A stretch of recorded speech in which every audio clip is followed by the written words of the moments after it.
मैं छोड़ूंगी नहीं तुम्हारे भगवान को। तो ये भी वो सुनता है, लेकिन वो टच से मस नहीं होता है, वो वहीं भगवान के पास आरती तक खड़ा रहता है। बीवी जाती है, ये कुछ देर में आरती खत्म होने के बाद जाता है तो फिर बीवी देखती है भीड़ रहता है खूब सारा, सब लोग खड़े हो जाएगा, फिर काला पड़ जाएगा तो बीवी देखती है तो बोलती है तुमने वैद्य को नहीं बुलाया करके, अगर कुछ होगा तो मैं तुम्हारे उसी मंदिर में पूरे परिवार समेत अपने प्राण त्याग दूंगी, उसी मंदिर की सीढ़ी में करके। ऐसा फिर अपने पति को बोलती है। तो उसका पति फिर वैद्य को लेने जाता है। जब तक वैद्य आते हैं, जब चेक करते हैं, तब पता चलता है कि पुत्र नहीं बचा है। सुनती है तो उसकी माँ रोते रोते लाश को उठाती है और वही मंदिर के पास आती है। हाँ, आती है तो उसके पीछे पीछे उसका पति भी आता है। मंदिर की सीढ़ी में लाश को रख करके फिर बोलती है, बहुत अपने भगवान को बोलते हैं ना, तुम्हारा पुत्र वापस कर दे तो मैं मानूं तुम्हारे भगवान को करके। अब वो भी भगवान के सामने हाथ जोड़ के रोता रहता है, बोलता है भगवान पुत्र तो आप ही ने दिया है और आप ही ले गए हैं, मैं जानता हूँ कि ये आप ही के पास गया है, लेकिन मैं चाहता हूँ कि मेरी भक्ति में कोई रुकावट ना आए और इसके लिए आपको मेरे पुत्र को वापस करना चाहिए। तब भी वो भगवान से बोलता है, भगवान मैं अपने लिए नहीं मांग रहा हूँ, लेकिन इसको विश्वास होना चाहिए कि आप दया करते हैं, आप कृपा करते हैं, इसलिए आप मेरे पुत्र को वापस करिए करके। भगवान ये भी देखते हैं कि ये मांग भी रहा है तो कैसे मांग रहा है करके।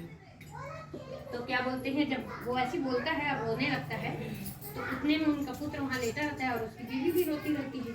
तो एक छोटा सा बच्चा आता है, काला सा बच्चा आता है बढ़िया, और आ करके उस बच्चे के आँख से एक बूंद उस बच्चे के ऊपर टपकता है। जैसे ही टपकता है तो वहाँ से उसका शरीर सफ़ेद होना शुरू हो जाता है। धीरे धीरे पूरा जहर उतर जाता है और वो उसी बच्चे को देखता है, फिर उठ के बैठता है।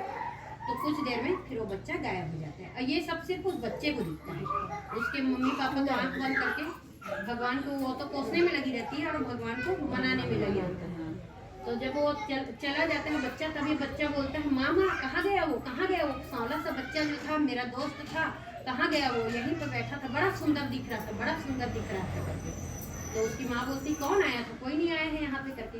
माँ देखती तो बड़ा खुश होती कि बच्चा ठीक हो गया है करके। और ये सब उसके संप्रदाय के लोग भी वहाँ पे खड़े होकर के देखते रहते हैं कि भाई बच्चा जिंदा हो गया करके, जो मरा हुआ था वैद्य ने इसको मरा हुआ घोषित कर दिया था करके। ये सब देख करके फिर वो समझ जाता है काले खां कि ये तो जरूर मदन मोहन जी की कृपा है करके।